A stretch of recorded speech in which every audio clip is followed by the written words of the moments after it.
بسم الله الرحمن الرحيم.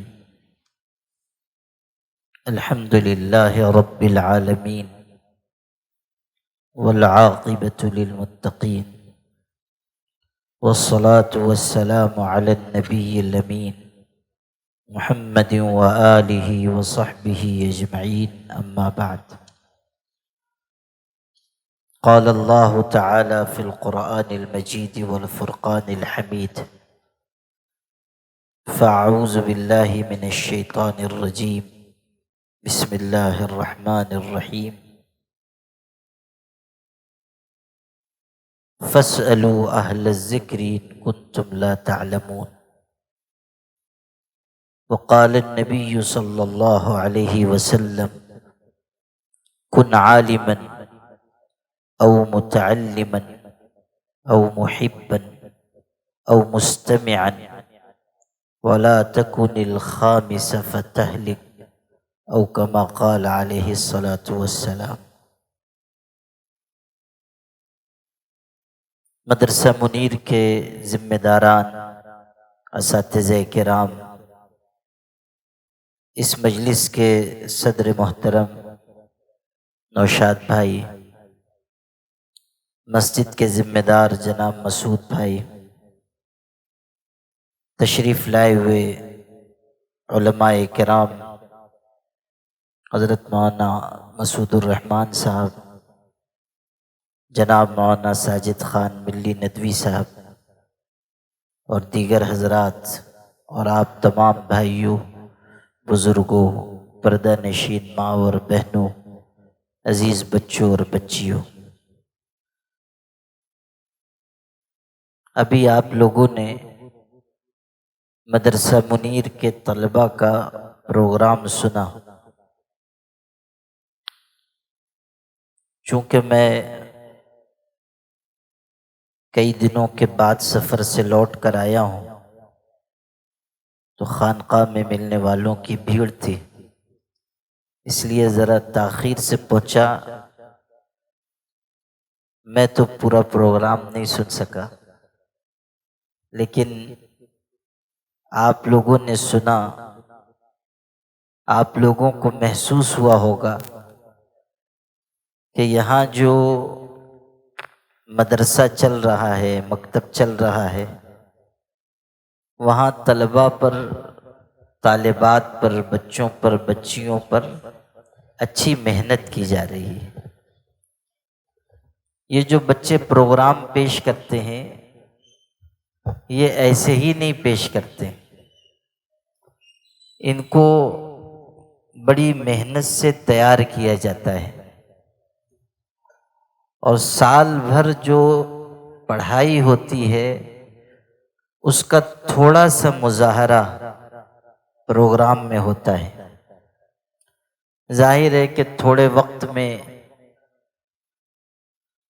جو کچھ پڑھایا گیا ہے وہ سب پیش نہیں کیا جا سکتا ہے، اور اگر پیش کیا جانے لگے تو آپ لوگ رہیں گے بھی نہیں،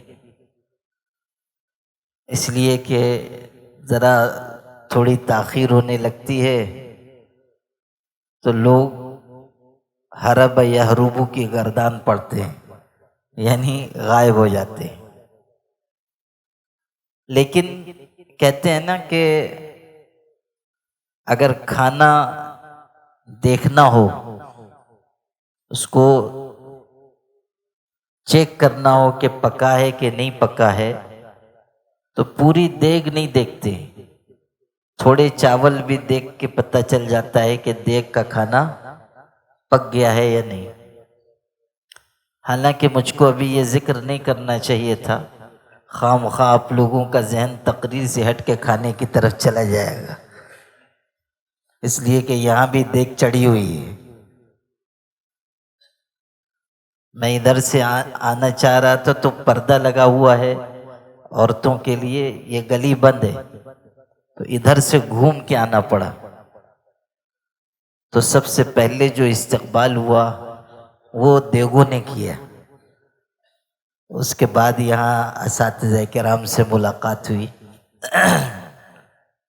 تو تھوڑے چاول دیکھ کر اندازہ ہو جاتا ہے کہ دیگ کا کھانا پکا ہے کہ نہیں پکا ہے۔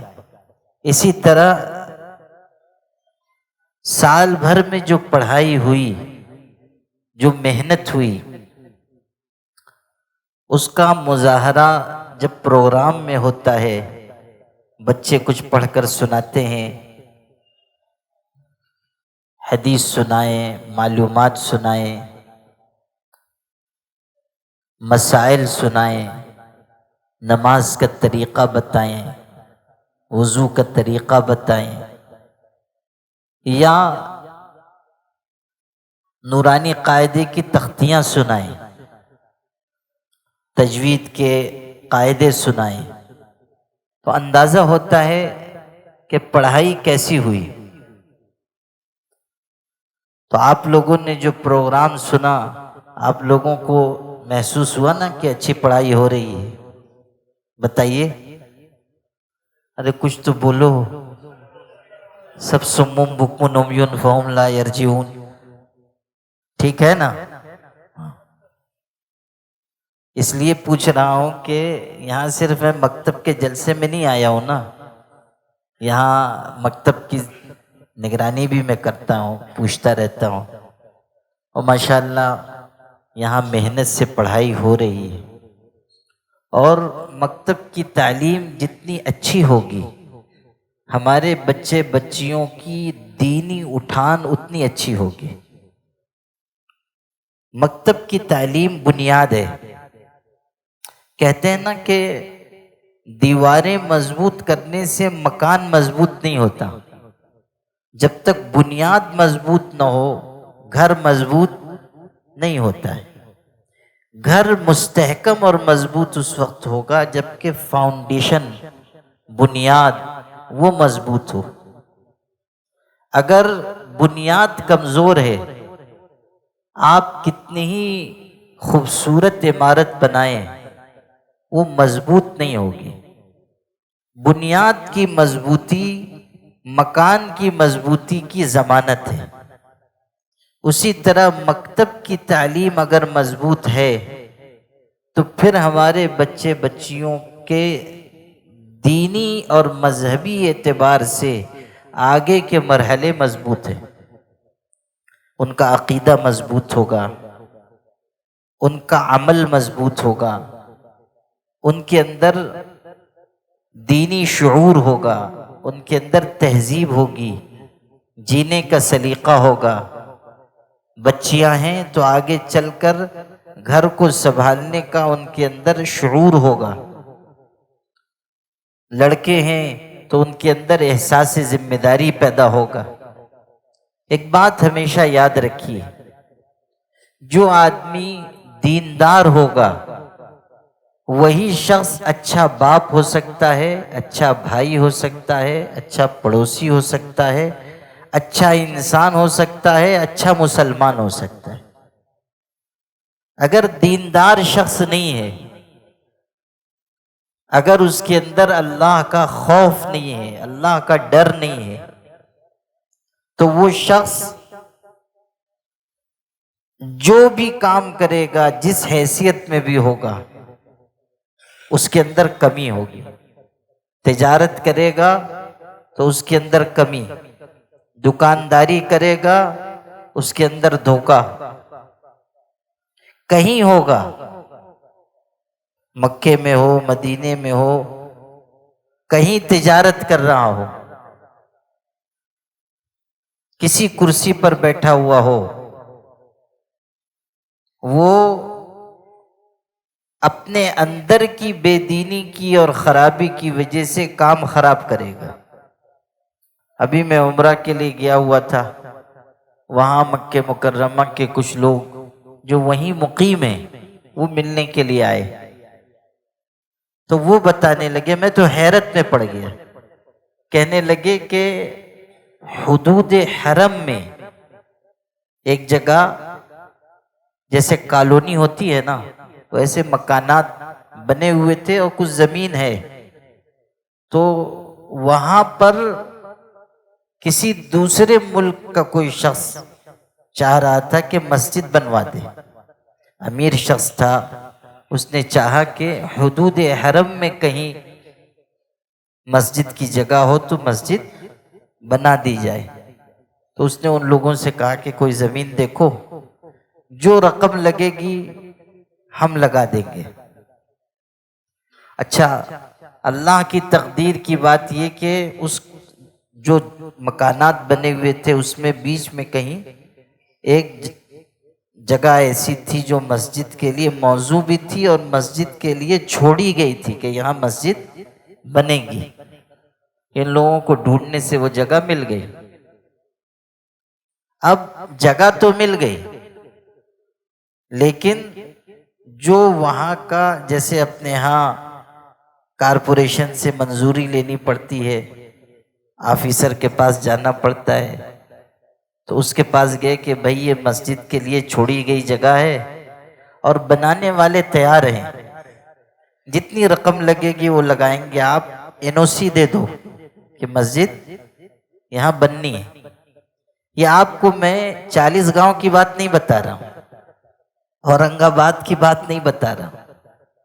آپ اندازہ کیجئے کہ اگر انسان کے اندر دین نہیں ہے تو وہ کہیں ہوگا، کسی جگہ ہوگا، کسی کرسی پر ہوگا، دین نہیں ہے کام خراب کرے گا۔ تو جانتے ہو اس شخص نے کیا کہا؟ اس نے کہا کہ اتنے ایک رقم بتائی اس نے کہ اتنے لاکھ ریال دو گے تو این او سی دوں گا، نہیں تو این او سی نہیں ملے گا۔ یعنی پہلے کچھ کرسی کے نیچے سے، ٹیبل کے نیچے سے کچھ ملے تو پھر میں دستخط کروں گا۔ کئی سال ہو گئے، پیسہ وہ لوگ نہیں دے سکے، اس نے آج تک دستخط نہیں کیا۔ کہنے لگے ابھی بھی وہ کام رکا ہوا ہے، مسجد نہیں بن سکی۔ جگہ ہے، پیسہ خرچ کرنے والے تیار ہیں، مسجد بنانے کے لیے آمادہ ہیں، لیکن اس شخص کے ذہن کی خرابی کی وجہ سے اور رشوت کے مزاج کی وجہ سے معاملہ رکا ہوا ہے کہ اتنا پیسہ دو گے تو این او سی دوں گا۔ اندازہ کیجئے، اپنے لوگ سمجھتے ہیں کہ ادھر ہی یہ سب ہو رہا ہے۔ اپنے ہاں لوگوں کو دیکھتے ہیں نا کہ ملازم ہوئے، 40,000 روپے تنخواہ ہے اور 5 سال نہیں گزرے کہ 40 لاکھ کا گھر بن گیا۔ تو پوچھو کہ کدھر سے آ رہا ہے پیسہ، تو کہتے ہیں اوپر کی آمدنی ہے۔ یہ نہیں کہتے کہ رشوت لے رہے ہیں، اوپر کی آمدنی ہے۔ اس کا کیا مطلب ہے؟ رات کو حضرت جبریل دے کے جاتے ہیں۔ ارے سیدھے بولو نا کہ رشوت کھاتے ہیں، حرام مال کھا رہے ہیں، حرام مال گھر کے لوگوں کو کھلا رہے ہیں۔ حالانکہ حدیث میں ہے الراشی والمرتشی کلاہما فی النار، رشوت لینے والا، رشوت دینے والا، دونوں جہنم میں۔ رشوت مال حرام ہے، اور حرام ذریعے سے جو مال آئے گا وہ انسان کے لیے نقصان دہ ہوگا۔ جس حرام ذریعے سے بھی مال انسان کمائے گا، صرف رشوت کی بات نہیں ہے، اگر کسی کی زمین دبا رہا ہے، وراثت کا حصہ غصب کر رہا ہے، چوری کر رہا ہے، کسی کو دھوکہ دے کر مال کما رہا ہے۔ کتنے لوگ ایسے ہوتے ہیں کہ ان کا کام ہی یہی ہے، پیسے لے لو مت دو، بلکہ کچھ تو ایسا کرتے ہیں کہ ادھر سے لو، پھر نہیں دیا جا رہا ہے تو دوسرے سے لو، اور اس کی ٹوپی اس کے سر اور اس کی ٹوپی اس کے سر، وہ اسی طرح ان کا سارا کام چل رہا ہے۔ آپ بھلا بتائیے کہ حرام مال اگر گھر میں آئے گا، پیٹ میں جائے گا، تو وہ تو حرام اعمال ہی کا سبب بنے گا۔ یہ جو ہمارے بھائی لوم چلاتے ہیں، مزدوری کرتے ہیں، آپ ان سے اگر پوچھو کہ کیا کرتے ہو تو کسی کسی کو جھجک ہوتی ہے، یہ سمجھ کر کہ ہم تو لوم چلاتے ہیں، حالانکہ وہ مزدور حق حلال کی محنت کی کمائی کرنے والے ان لاکھوں امیروں سے بہتر ہیں جو حرام مال کما رہے ہیں۔ وہ تو حرام مال کے ذریعے سیدھے جہنم میں جائیں گے۔ آپ جو حق حلال کی محنت کی روزی کما رہے ہیں اس کی برکت یہ ہوگی کہ اللہ آپ کو جنت میں داخلہ عنایت کرے گا۔ القاسب حبیب اللہ، حدیث میں ہے حلال مال کمانے والا اللہ کا دوست ہے۔ اب جو آدمی 8 گھنٹے 12 گھنٹے ڈیوٹی کر رہا ہے، سر کا پسینہ پیر تک بہا رہا ہے اور بالکل حق حلال کی روزی کما رہا ہے، اس لیے کہ وہ تو مزدوری کر رہا ہے نا، وہ تو اپنی محنت کا پیسہ لے رہا ہے۔ اگر کارخانے دار ملاوٹ کر رہا ہے، بجلی کی چوری کر رہا ہے، سود پر مال لے رہا ہے، یا اپنا مال اس طرح بیچ رہا ہے کہ پہلے پیسہ لے رہا ہے اور سودی لین دین میں مبتلا ہے، تو یہ سب تو کارخانے دار کے سر ہے، یہ سب معاملہ کارخانے دار کے سر ہے، یہ سب وبال اس کے اوپر جائے گا۔ جو محنت مزدوری کر رہا ہے، لوم چلا رہا ہے، وہ تو یہ سب میں ہے نہیں، وہ تو بیچارہ اپنا محنت کر رہا ہے، اس کی وہ اجرت لے رہا ہے۔ تو ایسا شخص جو محنت سے اپنی روزی کما رہا ہے وہ اللہ کا دوست ہے۔ لوگ سمجھتے ہیں صرف مسجد میں آنا، نماز پڑھنا، رمضان کا روزہ رکھنا، حج کرنا، زکوٰۃ دینا یہ نیکی ہے اور عبادت ہے، یہ بھی عبادت ہے، اور حلال روزی کمانا یہ بھی عبادت ہے۔ ایسا نہیں ہے کہ آپ مزدوری کر رہے ہیں یا کسی حلال ذریعے سے آپ روزی کما رہے ہیں تو وہ کوئی دنیا کا کام ہے، نہیں۔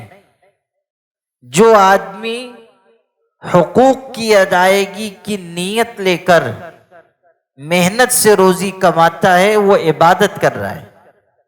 اگر اس کی نیت اچھی ہوگی، جتنی دیر وہ محنت کر رہا ہے، روزی کما رہا ہے، وہ شخص عبادت میں ہے۔ حضرت عمر ابن خطاب رضی اللہ عنہ کے بارے میں ہے کہ وہ دعا مانگتے تھے۔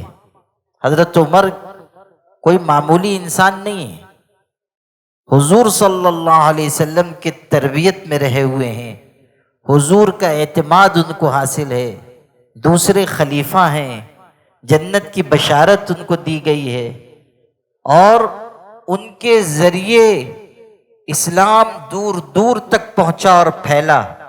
اللہ نے ان کے ذریعے اسلام کو قوت عطا فرمائی۔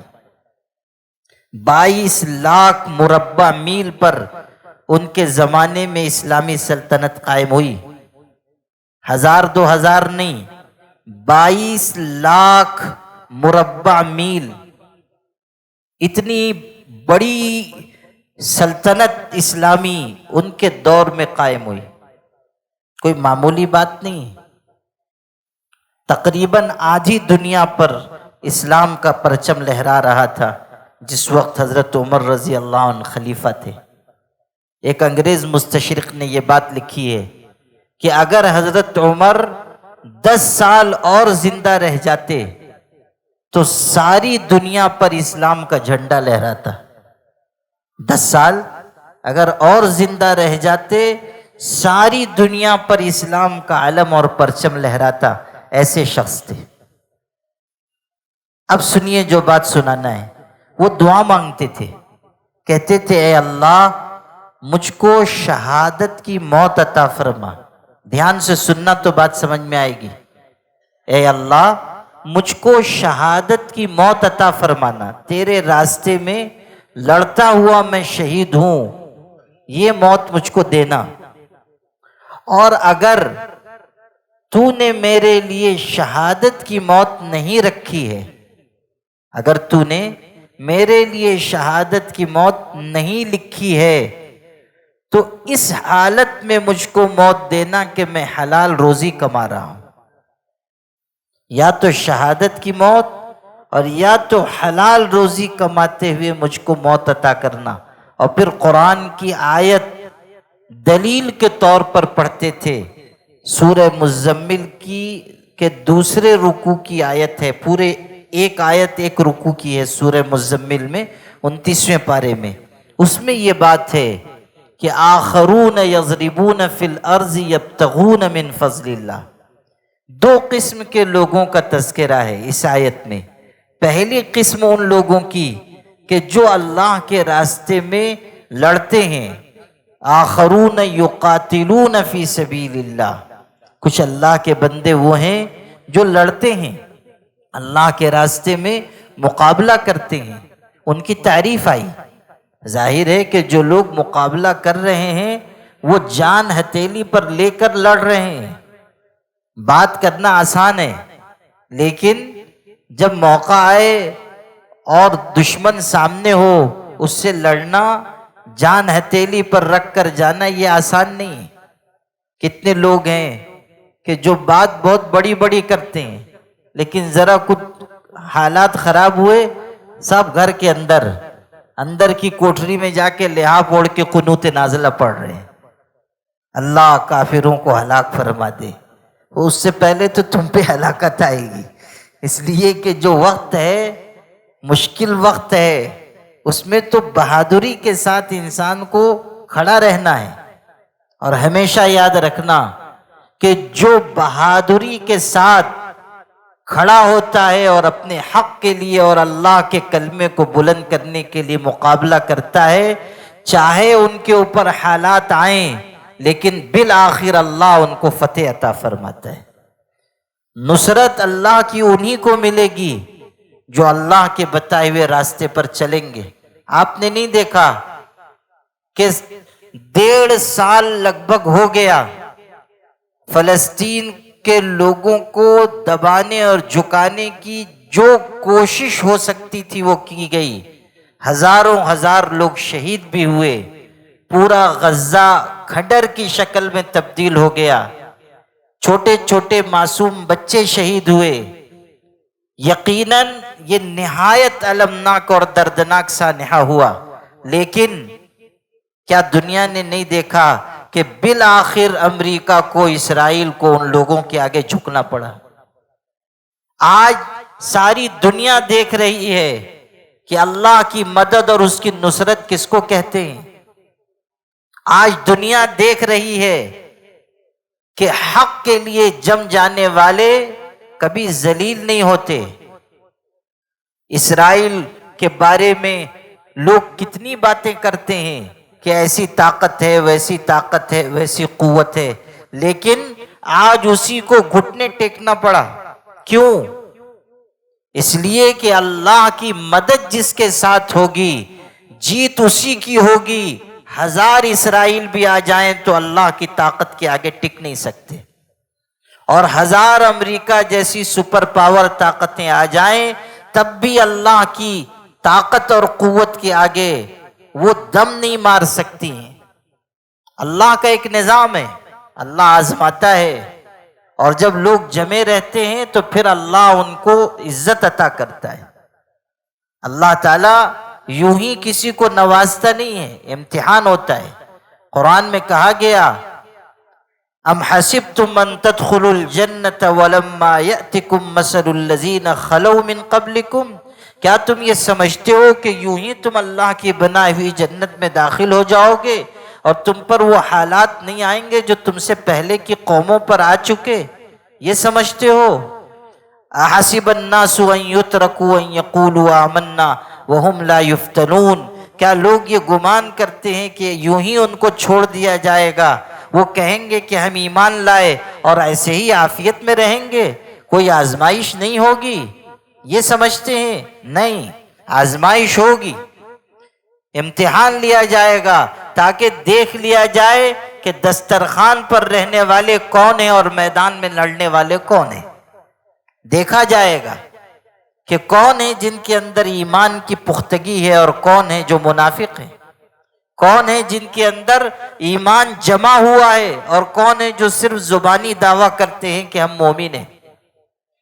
تو آج دنیا دیکھ رہی ہے کہ حالات آئے، مصیبتیں آئیں، ساری دنیا کا کفر ایک ہو گیا، ساری ظالم قوتیں ان کو مٹانے کے در پہ رہیں، ان کے بڑے بڑے قائد شہید ہوئے، ہزاروں عام افراد شہید ہوئے، بچے بچیاں شہید ہوئے، مکانات ان کے تہس نہس ہو گئے۔ آج کے اخبار میں آپ پڑھیں، اردو اخبارات میں آیا ہے کہ جو ملبہ غزہ میں ہے اگر اس کو ہٹایا جائے گا تو اس کو ہٹانے میں 20 سال لگیں گے، اتنا وہاں پر مکانات کا ملبہ، لاکھوں ٹن ملبہ ہے جس کو ہٹانے میں 20 سال صرف ہوں گے۔ جو بم گرائے گئے اور پھٹ نہیں سکے ان کی صفائی میں 10 سال لگے گا، اقوام متحدہ کی رپورٹ چھپی ہے اخبارات میں۔ یہ سب ہوا، لیکن کیا ان مظالم نے ان کی ہمت توڑی، ان کے حوصلے کو شکست دے سکے؟ سب ایک ہو گئے، لیکن مٹھی بھر ایمان والوں کے آگے آج ان کو جھکنا پڑا۔ یہ اللہ کا نظام ہے کہ جو اللہ کے کلمے کی بلندی کے لیے جمع رہے گا، اللہ ساری دنیا کے مقابلے پر بھی اس کو عزت عطا کرے گا۔ یہ اللہ کا نظام ہے۔ تو یہ بات ہے کہ آخرون یقاتلون فی سبیل اللہ، اللہ کے راستے میں لڑنے والے لوگ، جم جانے والے لوگ۔ آج جو مسلمانوں میں بزدلی آئی ہے ہم لوگوں میں، اس بزدلی کی وجہ سے ہم پیچھے جا رہے ہیں۔ وہ ہے نا کہ کوئی صاحب تھے، ہم لوگوں کا حال کیسا ہے وہ بتا رہا ہوں۔ وہ کوئی صاحب تھے، گلی کے کونے پہ کھڑے ہوئے تھے، تو بہت دیر سے کھڑے ہوئے تھے، جا ہی نہیں رہے۔ تو ایک صاحب گزر رہے تھے، رک گئے، سلام کلام ہوا، جان پہچان تھی نہیں، پوچھا آپ کا نام کیا ہے؟ تو کہنے لگے شیر خان۔ ایک تو خان بھی تھے اور دوسرے شیر بھی تھے، تو کہا شیر خان۔ کہا اچھا ابا کا کیا نام ہے؟ کہنے لگے شمشیر خان۔ شمشیر کہتے ہیں کس کو کہتے ہیں؟ تلوار کو کہتے ہیں، ہے نا، شمشیر کہتے ہیں تلوار کو۔ کہا اچھا دادا کا نام؟ کہا بہادر خان۔ 3 منزلہ عمارت تھی، شیر خان، شمشیر خان، بہادر خان۔ تو یہ جو شیر خان ابن شمشیر خان ابن بہادر خان تھے، ان سے پوچھا اس نے کہ اتنی دیر سے کھڑے کیوں ہو، جا کیوں نہیں رہے ہو؟ کہنے لگے گلی میں کتا ہے، وہ جائے گا تو پھر اپنے جائیں گے۔ یہ تھے شیر خان ابن شمشیر خان ابن بہادر خان، 3 منزلہ عمارت۔ تو یہ جو صورتحال ہے کہ ہم ایسے شیر خان اگر بنے تو پھر دنیا ہم کو بخشے گی نہیں، اور نہ اللہ کے ہاں سے ہماری کوئی مدد ہوگی۔ اللہ ان کو نوازتا ہے جو کچھ قربانی دیتے ہیں، اللہ ان کی مدد کرتا ہے جو اللہ کے دین کے مددگار ہوتے ہیں، اللہ ان کا ساتھ دیتا ہے جو اللہ تعالیٰ کے دین کے لیے جان مال وقت صلاحیت کی قربانی دیتے ہیں۔ تو قرآن کہہ رہا ہے آخرون یقاتلون فی سبیل اللہ، ایک قسم ان لوگوں کی جو اللہ کے راستے میں لڑتے ہیں، اور دوسری قسم ان لوگوں کی، ان بندوں کی، آخرون یضربون فی الارض یبتغون من فضل اللہ۔ یہ بات سنانی تھی، یہ تو بیچ میں ذکر آ گیا تو میں نے عرض کر دیا۔ آخرون یضربون فی الارض یبتغون من فضل اللہ، تعریف ان کی بھی ہے جو اللہ کے راستے میں لڑ رہے ہیں، اور تعریف ان کی بھی ہے جو زمین میں چل پھر کر روزی تلاش کر رہے ہیں۔ تعریف صرف ان کی نہیں ہے جو اللہ کے راستے میں لڑ رہے ہیں، قربانی دے رہے ہیں، تعریف ان کی بھی ہے کہ جو اللہ تعالیٰ کے فضل کو تلاش کر رہے ہیں۔ فضل کا مطلب ہے روزی۔ قرآن پاک میں 10 جگہ روزی کو اللہ کا فضل کہا گیا ہے۔ اللہ کا فضل، روزی کو اللہ کا فضل کہا گیا، اور مفسرین لکھتے ہیں کہ یہاں فضل سے مراد روزی ہے۔ اللہ کا فضل یعنی روزی، روزی تلاش کر رہے ہیں۔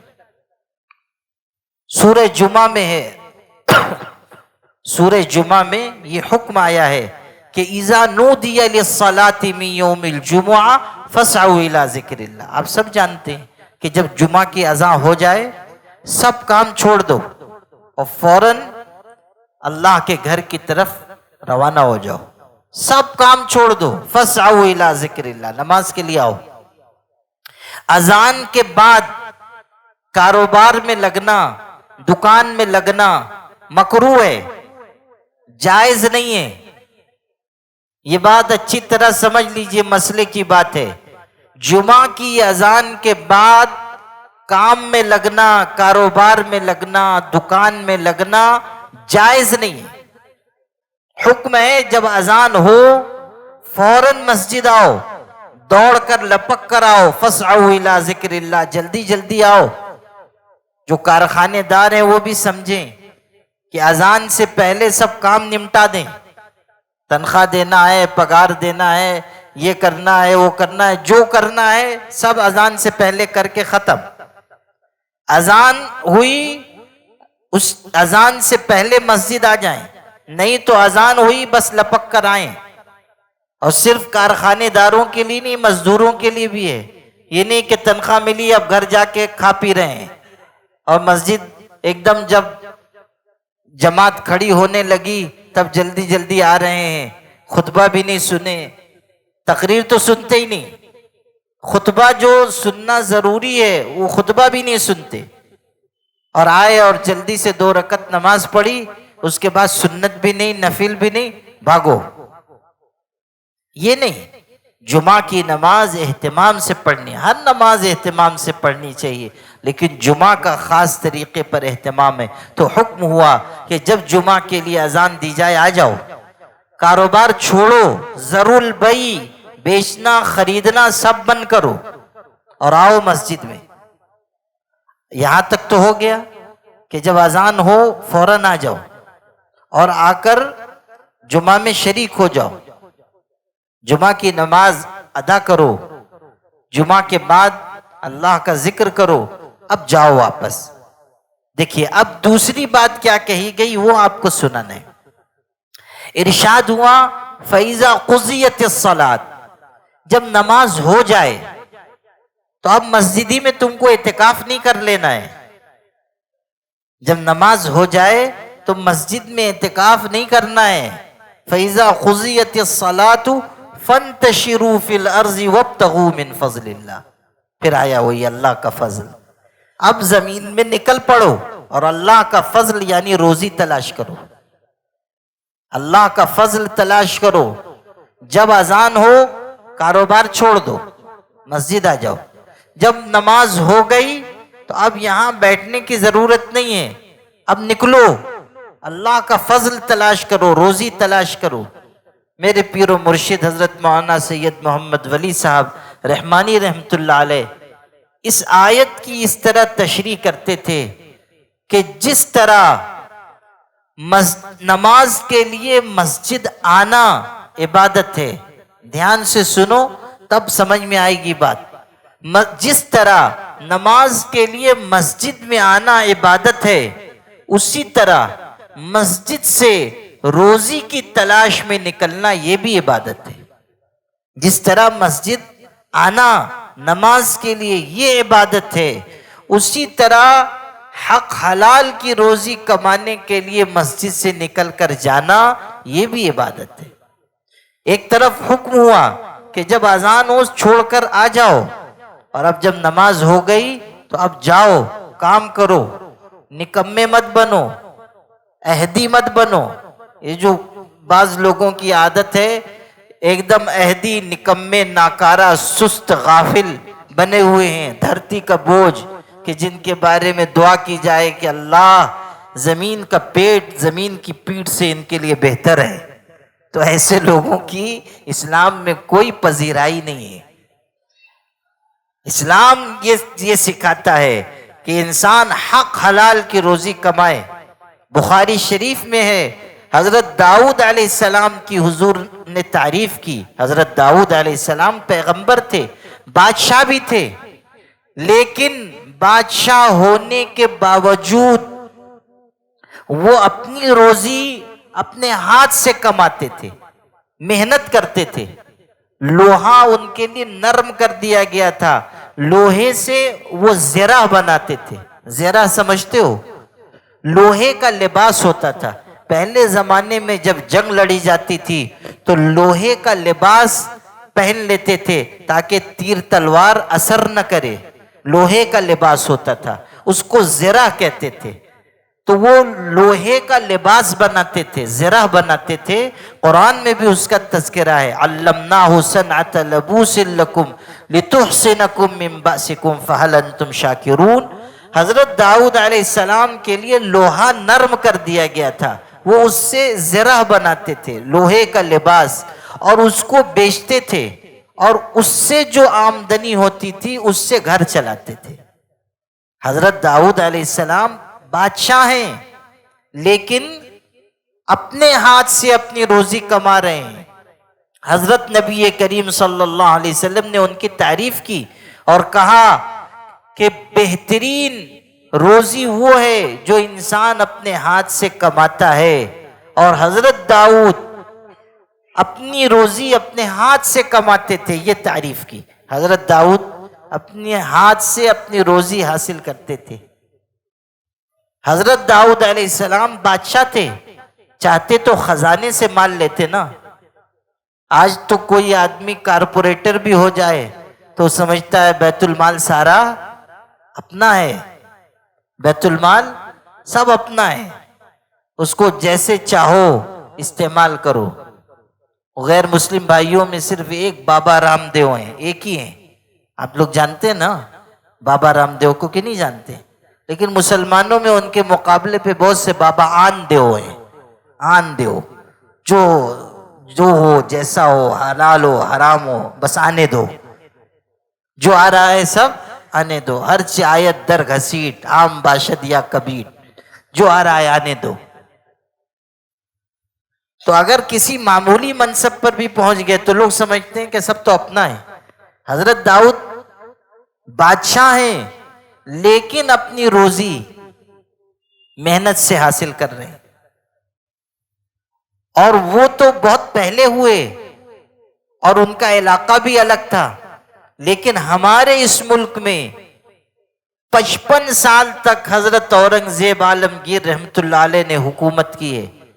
سال 2 سال نہیں، 10-20 سال نہیں، 55 سال تک۔ اور اس وقت ہندوستان اتنا نہیں تھا جتنا آج ہے۔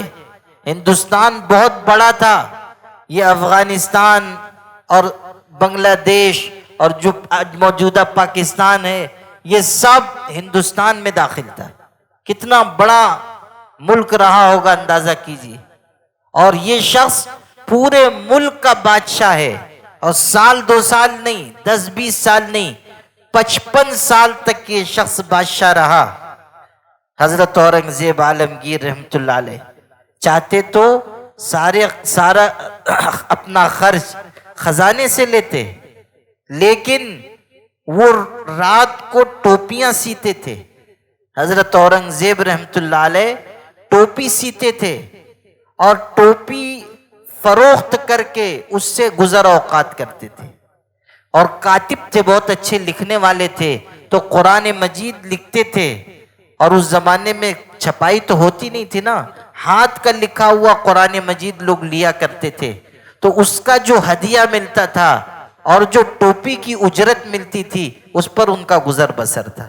اندازہ کیجئے، اتنے بڑے ملک کا بادشاہ ہے اور اتنے زمانے تک بادشاہت قائم ہے، لیکن پیسہ خزانے سے نہیں لے رہے ہیں، ٹوپی رات کو سیتے تھے، اس کو بیچتے تھے، اس سے گزر اوقات کرتے تھے۔ یہاں تک کہ جب انتقال ہونے لگا تب بھی وصیت کی کہ میری ٹوپی سینے کی اجرت فلاں طاق میں رکھی ہوئی ہے، جب میرا انتقال ہو جائے گا تو کسی کا مال میرے کفن دفن پر مت لگانا، میری قبر خریدنے پر کسی کا مال مت لگانا، میں نے میری جو رقم رکھی ہوئی ہے اس سے میرا کفن دفن کرنا، کسی کا پیسہ میرے کفن دفن میں استعمال مت کرنا۔ اندازہ کیجیے، اگر آدمی کرنے پہ آئے کر سکتا ہے، اور اگر چاہ لے کہ نہیں جو آ رہا ہے بس آنے دو، حرام ہو حلال ہو تو پھر اللہ تعالیٰ اس کو اس کے حال پہ چھوڑ دیتا ہے. اور حرام مال فرد کو بھی تباہ کرتا ہے اور نسل کو بھی تباہ کرتا ہے. اس لیے ہم لوگوں کو احتیاط کرنی چاہیے، اور اگر اللہ حلال روزی دے رہا ہے اللہ کا 1000 بار شکر ادا کرنا چاہیے. کوئی شرم کی بات نہیں ہے. اگر ہم لوم چلا رہے ہیں، مزدوری کر رہے ہیں، محنت سے روزی کما رہے ہیں، کوئی حرج کی بات نہیں ہے. اللہ کا شکر ادا کیجئے کہ اللہ ہمیں حلال روزی عطا کر رہا ہے. اور اس شکر کے ساتھ ساتھ علم بھی آپ کے اندر ہو. علم حاصل کرنا چاہیے کہ انسان جانے کہ کس راستے پر جانا ہے، کس پر نہیں جانا ہے، کیا حلال ہے کیا حرام ہے، آدمی کو معلوم ہونا چاہیے. جب علم آئے گا تو دین آئے گا، جب علم آئے گا تو دین آئے گا، اور جب دین آئے گا تو انسان اچھا انسان بنے گا. یہی بات آپ کو میں سمجھا رہا تھا کہ جب دین آتا ہے نا تو انسان اچھا باپ بنتا ہے، اچھا بھائی بنتا ہے، اچھا بیٹا بنتا ہے. اگر لڑکی ہے تو اچھی بیوی بنتی ہے، اچھی ماں بنتی ہے. اگر دین آئے گا تب. اگر دین نہیں ہے، دینداری نہیں ہے، پھر کوئی چیز انسان کو صحیح راستے پر نہیں چلا سکتی. جو کام آدمی کرے گا خراب کرے گا. اگر دین نہیں ہے، بے دینی ہے، جو کام کرے گا خراب کرے گا. بیوی بچوں کا حق ادا نہیں کرے گا، لوگوں کے ساتھ اچھا سلوک نہیں کرے گا.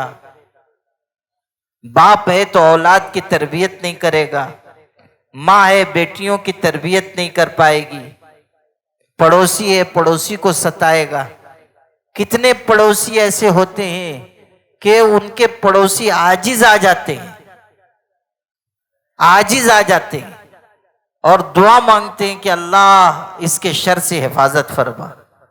بلکہ عاجز آ کے کہتے ہیں اللہ اس کو یہاں سے غائب فرما، اس لیے کہ بالکل تنگ آ جاتے ہیں. ایسے لوگ ہوتے ہیں، ایسے پڑوسی ہوتے ہیں جن کے اندر جہالت کوٹ کوٹ کر بھری ہوئی ہوتی ہے. زبان پہ گالی ہے، مزاج میں تیزی ہے، ہر وقت پریشان کرنے کی فکر ان کو ستائے رہتی ہے. طرح طرح کی سازشیں تدبیریں. گجراتی لوگ بھی اتنے سازشی نہیں ہوتے جتنے اپنے یہاں کے بعض پڑوسی ہوتے ہیں، ایسے خطرناک کہ ان کے شر سے بچنا مشکل ہوتا ہے. تو اگر دین نہیں ہوگا، دینداری نہیں ہوگی، یہ سب مسئلہ ہوگا. اور بے دینی کی بنیادی وجہ جہالت ہے. جو آدمی جاہل ہوگا عام طریقے سے آپ دیکھیں گے بے دین ہوگا.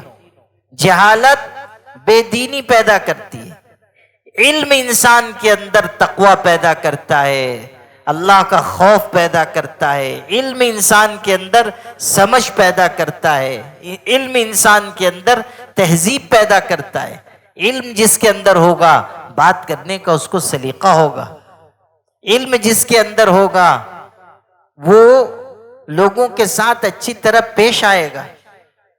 علم جس کے اندر ہوگا تجارت کرے گا تو صحیح تجارت کرے گا. علم جس کے اندر ہوگا وہ کوئی کام کرے گا بہتر طریقے سے کرے گا. علم بہت بڑی چیز ہے.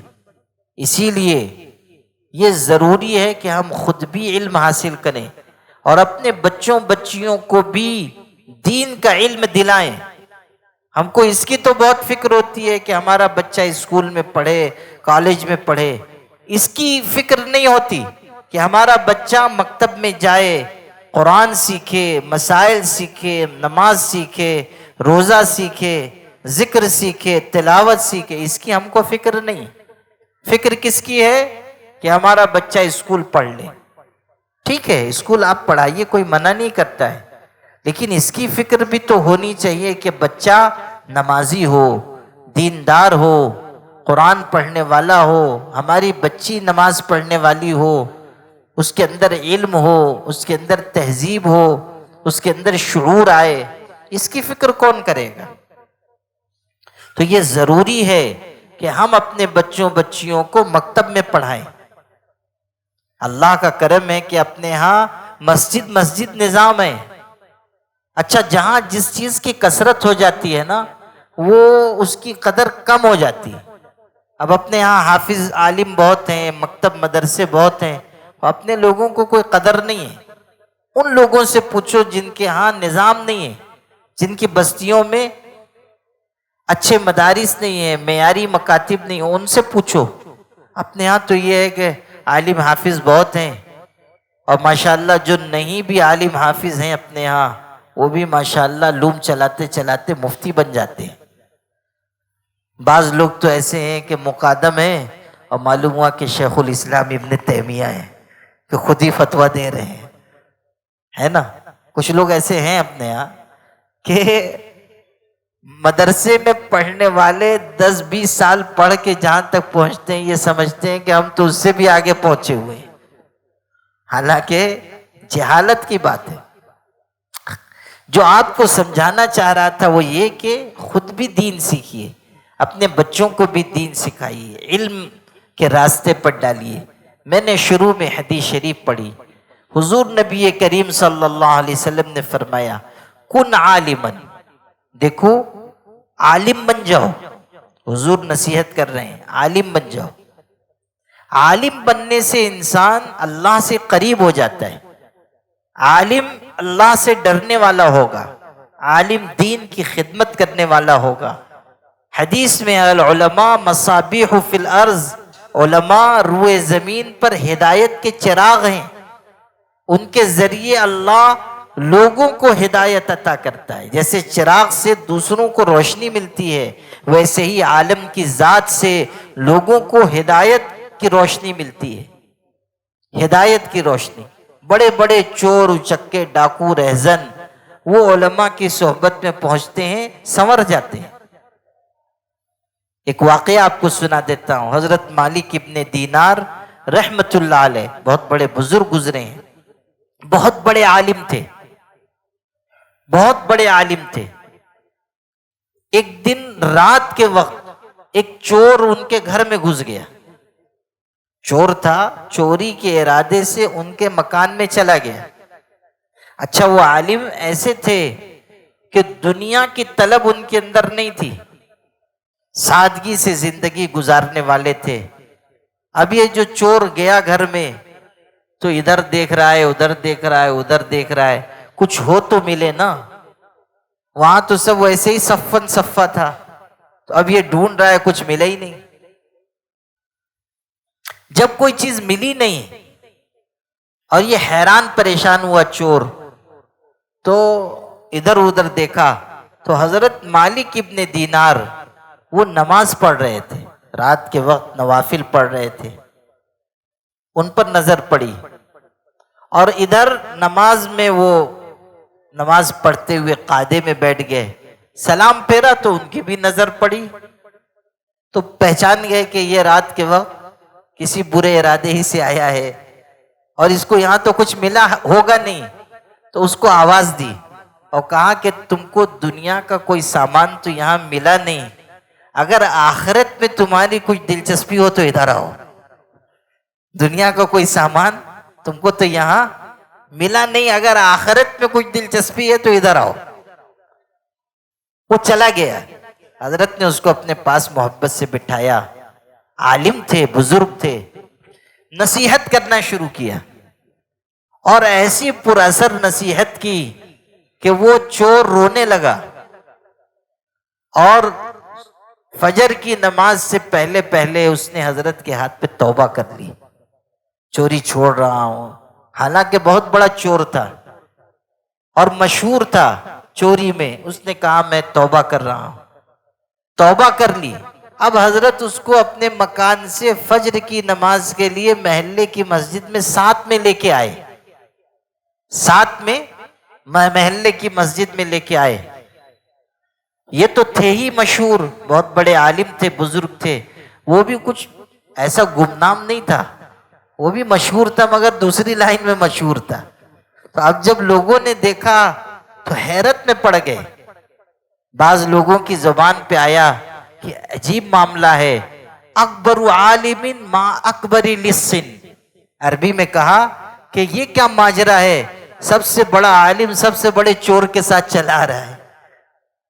کچھ لوگ ہوتے ہیں نا، مشہور ہوتے ہیں، جن کی عادتیں سب کو معلوم ہوتی ہے کہ یہ چٹا بھامٹا آدمی ہے، تو وہ بھی ایسے ہی مشہور رہا ہوگا، اس کو دیکھا تو وہ کہنے لگے اکبر عالم ما اکبر لسن، یہ تو سب سے بڑے عالم اور سب سے بڑے چور کے ساتھ، عجیب بات ہے۔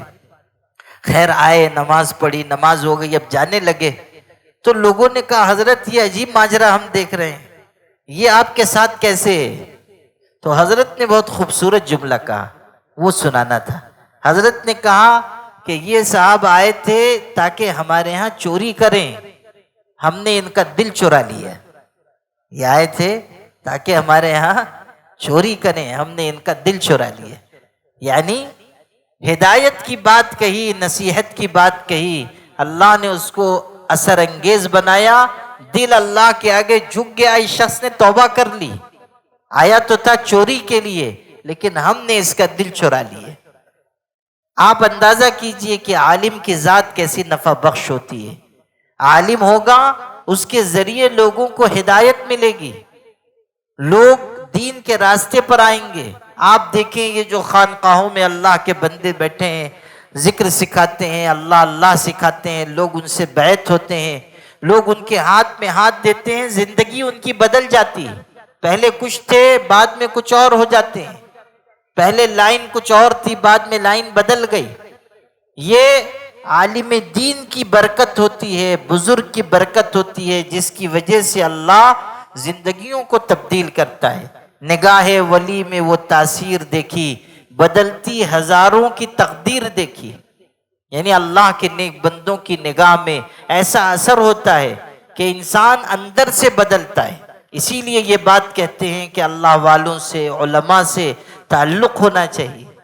یہ نہیں کہ ہم اپنی دنیا میں مگن رہیں، مست رہیں، اور کسی عالم سے، کسی بزرگ سے، کسی اللہ والے سے ہم کو کچھ لینا دینا نہیں، یہ نہیں، اس سے ہمارا نقصان ہوگا۔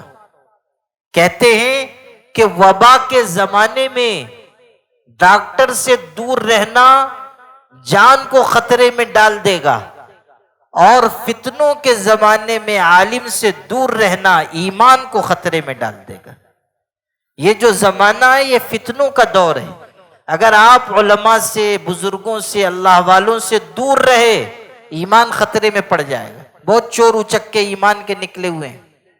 ابھی جو کتاب میں لے کے آیا تھا، آج ہی جدہ سے ایک بزرگ نے بھیجی ہے، وہ پڑوس سے چھپی ہوئی ہے اور بہت اہم کتاب ہے، حضرت علامہ انور شاہ کشمیری رحمۃ اللہ علیہ کی کتاب ہے۔